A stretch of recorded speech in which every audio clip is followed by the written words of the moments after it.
According to reports and according to recruits, the Miami Hurricanes have their new wide receivers coach. He's coming home.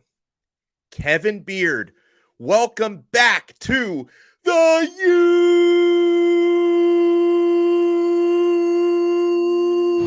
You are Locked On Canes, your daily podcast on the Miami Hurricanes, part of the Locked On Podcast Network, your team every day.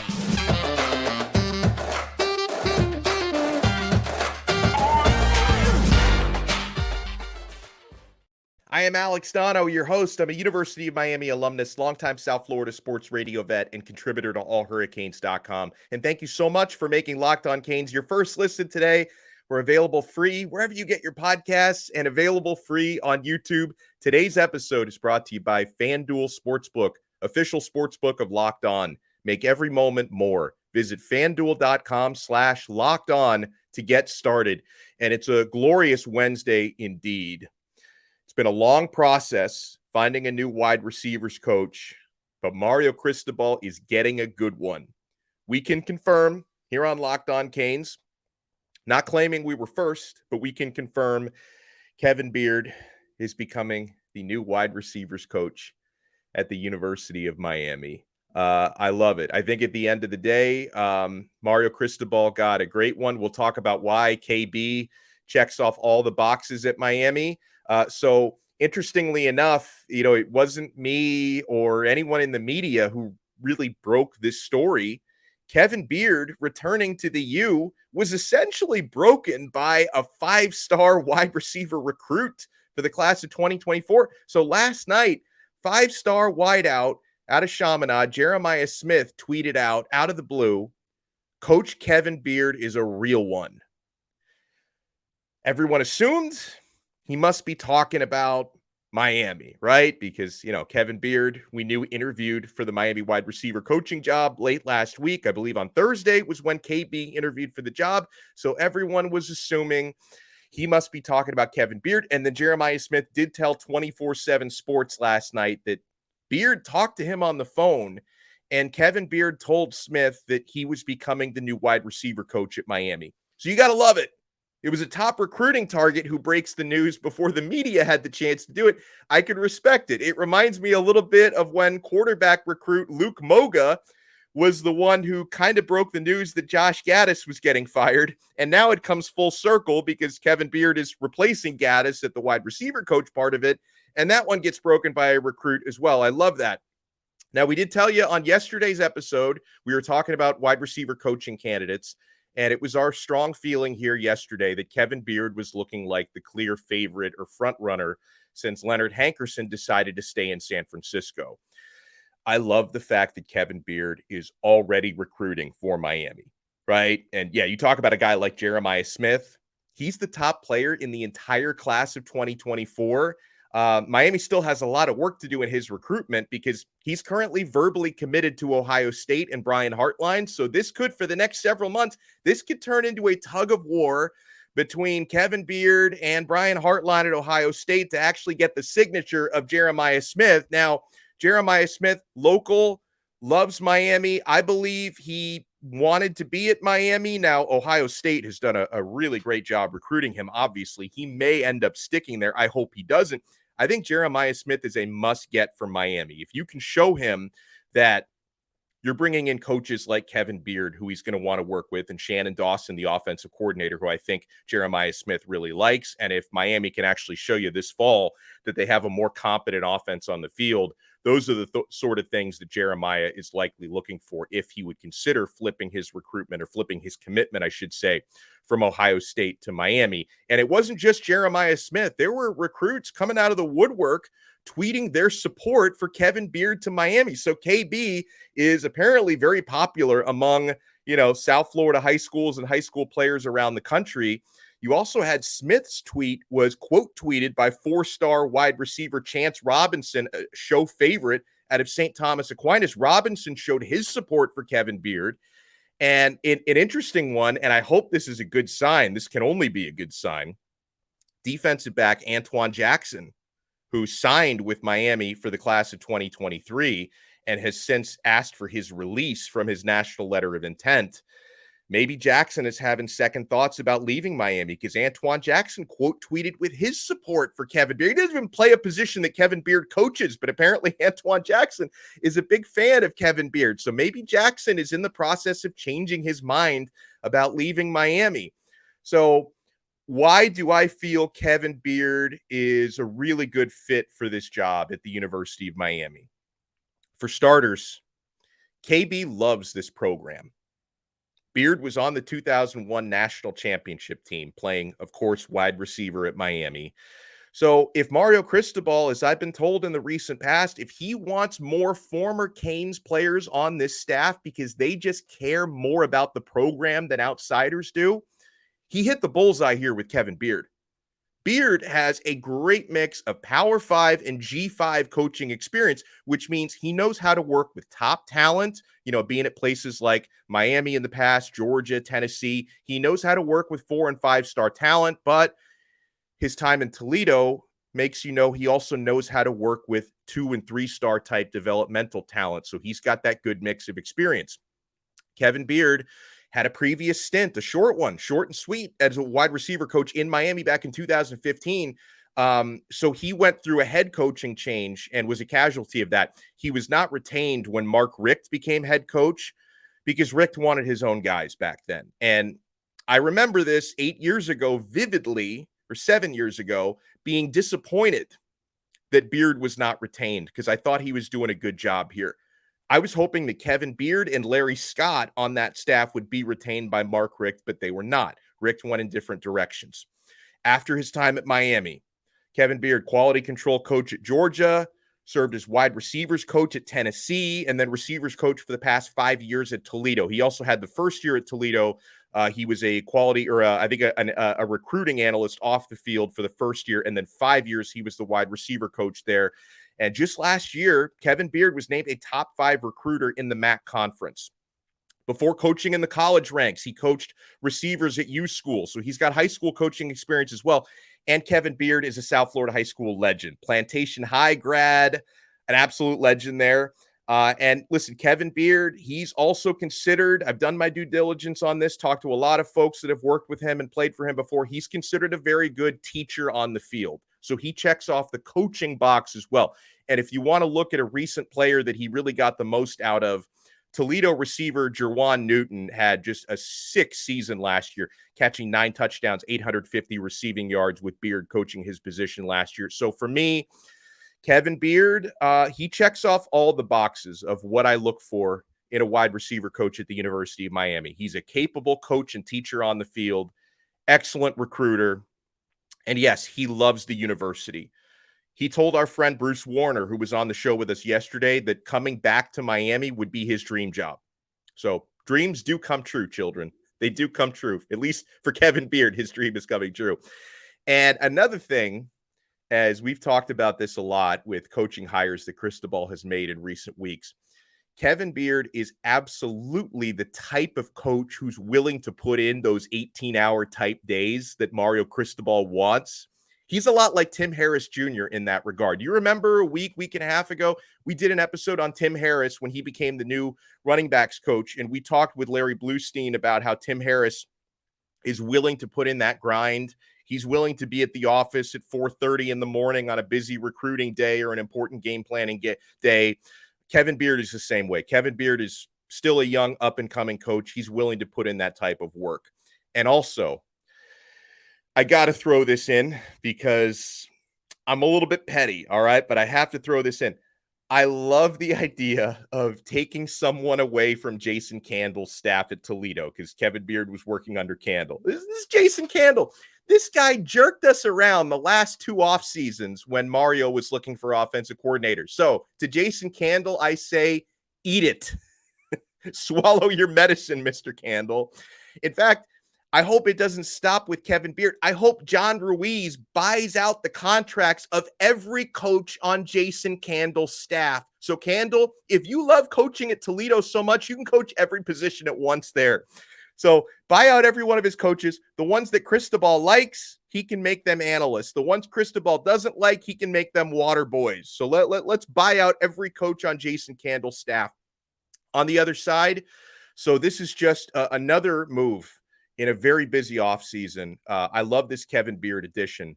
We've got to talk about all the changes that have been made on Miami's coaching staff to this point, and if we feel the staff has gotten better, okay? Because I know a lot of people have freaked out or even panicked about how many coaches have left and gotten fired and replacing this many coaches.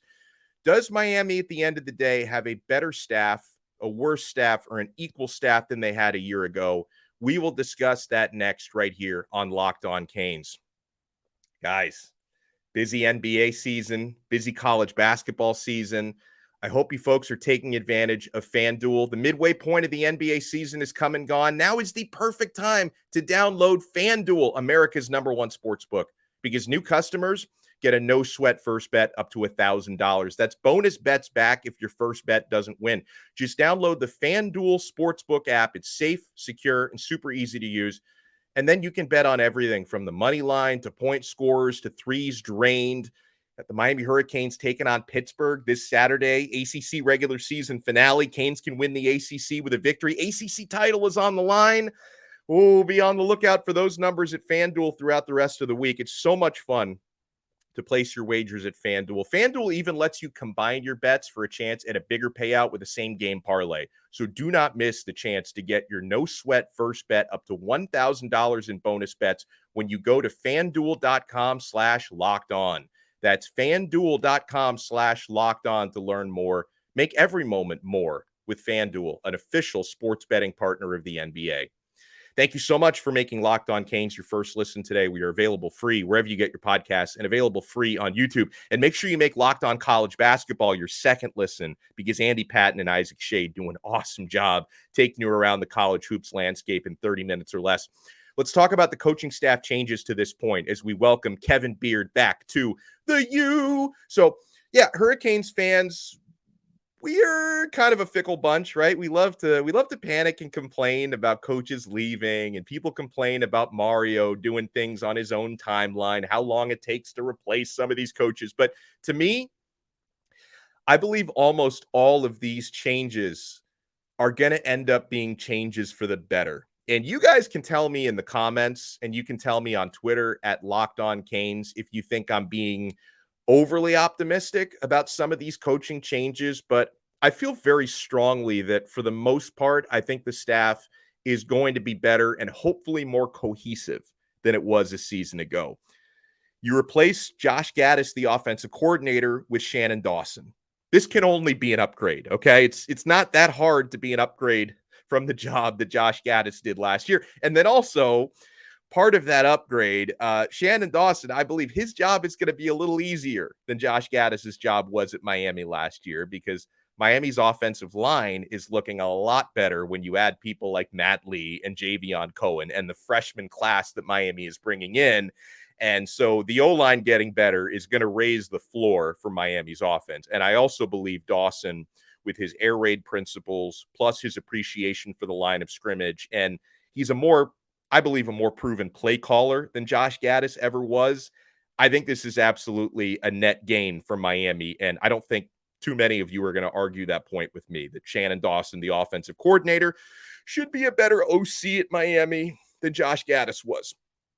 You replace Josh Gattis, the wide receiver coach, with Kevin Beard. Clear upgrade, right? Beard is absolutely a better recruiter and is going to be a better recruiter of South Florida talent, something Josh Gattis never connected with and had a real problem recruiting outside wide receivers here. And, you know, I believe Beard's probably going to get along with his players better than Gattis did, because there were, I think, some issues there. Kevin Beard is a really easy guy to get along with and work with and play for. So that's a clear upgrade. You know, you replaced Frank Ponce, the quarterback's coach, with Shannon Dawson, who also plays that role as quarterback's coach. You know, I like Frank Ponce as a person, but what exactly did Ponce do with Miami's quarterbacks last season? Van Dyke and Garcia both got worse, not better. So I am expecting Dawson, the quarterback's coach, to hopefully also be an upgrade. You replace Kevin Smith, the running backs coach, who went back to Ole Miss. You replace him with Tim Harris Jr. I absolutely expect this to be an upgrade. Kevin Smith has had some success in certain stops. I'm not taking that away from him. But Smith allegedly didn't get along with a lot of his players. Things sounded very messy there. And, Tim Harris was coaching a unit at UCF last season that was top 5 in the nation in rushing. And another South Florida guy, Miami alum, who can recruit the heck out of this area. So I'm expecting running back coach to be an upgrade as well.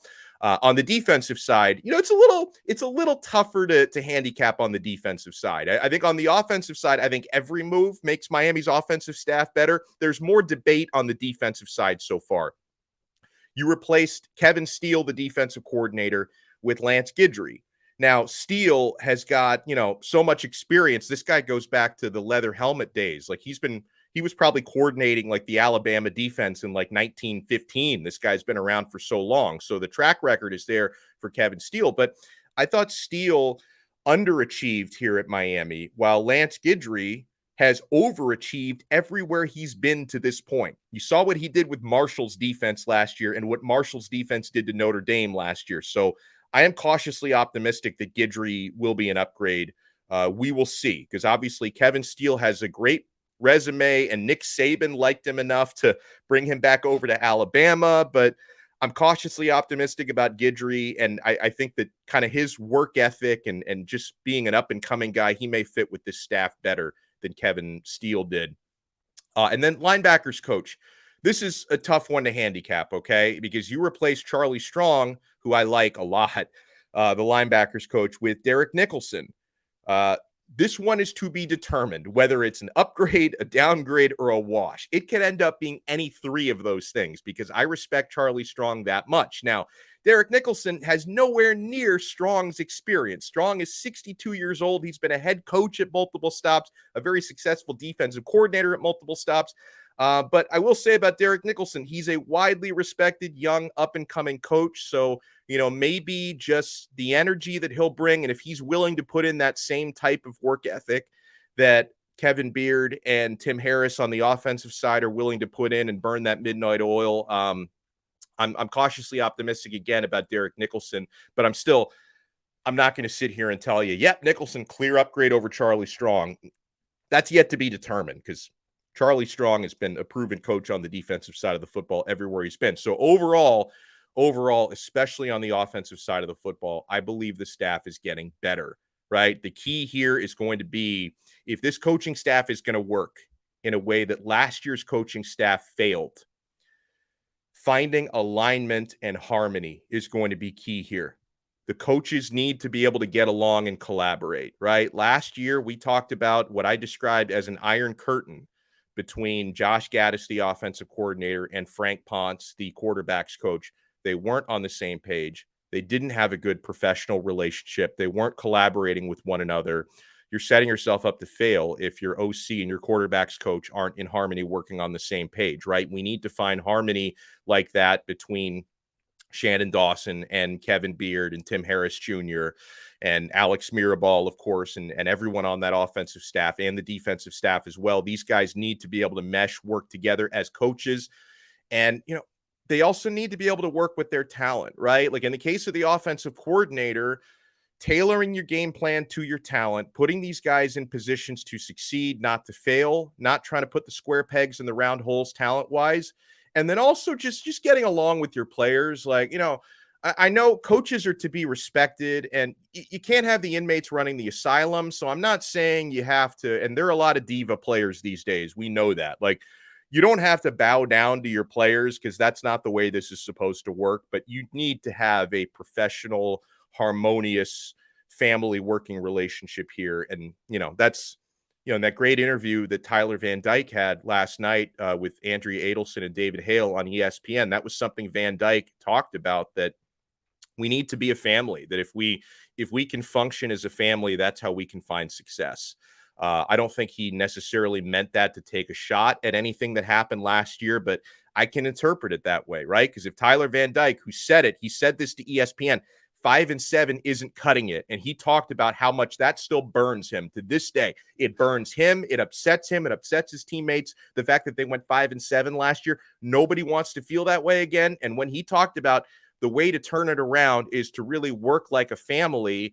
That's telling me, obviously, they weren't functioning like a family last year. Well, maybe they were functioning like a dysfunctional family. If any of you guys, when you have those family reunions where punches are being thrown, thankfully I didn't have that in my family. Maybe some of you did. That's the sort of family that Miami had last year. We need to have a more harmonious family environment this coming season. So I think that's important. Now, the next big question for the staff, right? Because, yeah, you've gotten a wide receivers coach, but staff changes may not be done, unfortunately, because there is growing buzz that Miami defensive analyst Jason Taylor will be or maybe has already been offered a job with the Miami Dolphins. I cannot confirm that that has happened yet.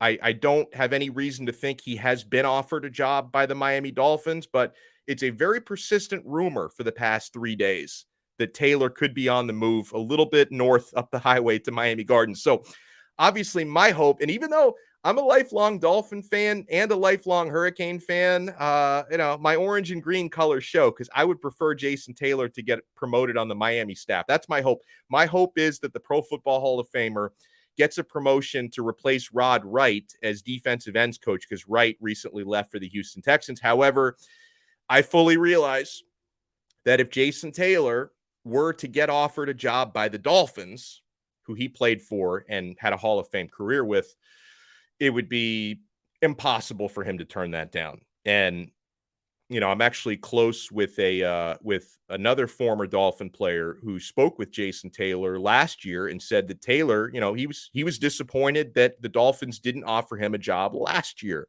Mario Cristobal did. He became an analyst on the Hurricane staff.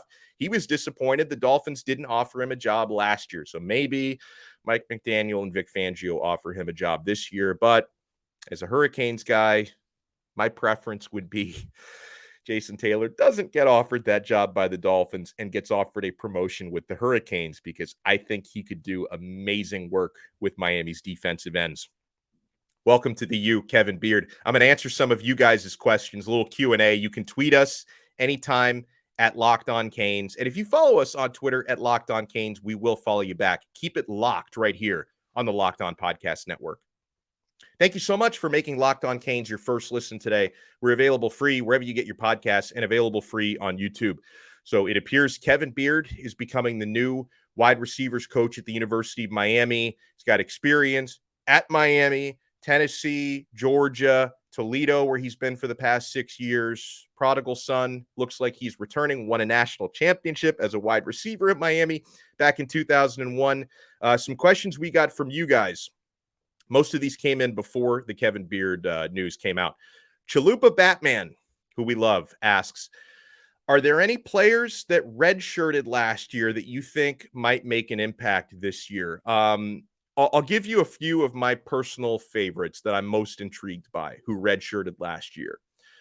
I like wide receiver Isaiah Horton, especially now that we know who the wide receivers coach is going to be. I can't wait to see what KB can bring out of Isaiah.